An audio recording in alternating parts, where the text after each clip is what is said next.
News 4 Investigates has uncovered a 911 call that further reinforces what investigators are calling some serious mistakes. Now let's go to our chief investigator, Jeremy Finley, right now. When you put it all together, it's just hard to believe the series of errors. It really is, Lauren. A private company out of Indianapolis operates the center and is under contract with the city. In fact, in a renegotiated contract this year, they earned hundreds of thousands of dollars more to handle more juveniles. So keep all that in mind when you hear what their own employees failed to do that night.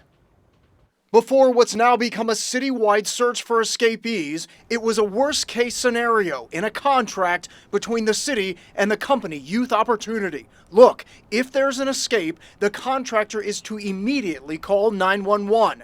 Now listen to what the company's employee, the juvenile's own supervisor, asked when he called 911 more than 30 minutes after they escaped. Do I contact 911 or do I contact because I called the other number and just had me on hold.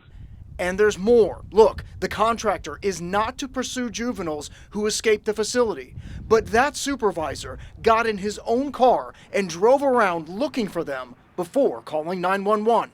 We do not yet know why that person chose not to call police. We know that he drove around in his car for some period of time, calling non-emergency numbers. It's among a litany of mistakes, beginning with the 4 allowed out on a work detail after hours to clean. When a fight broke out nearby, the 4 juveniles were left unsupervised and entered an elevator that had been left ajar.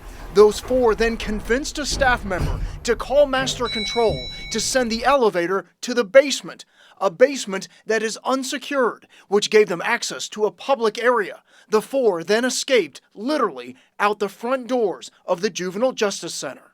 Are there any concerns that this was a coordinated effort, that they were working with staff members to get out? We can't comment on that at this time. We are relying on MMPD to investigate those aspects. Now, we did just receive a statement from Youth Opportunities reading in part that the company is assessing the circumstances of this unfortunate incident and that 4 of its employees have been suspended. Now, we also just obtained the company's own internal investigation. It recommends that 3 of the 4 be fired.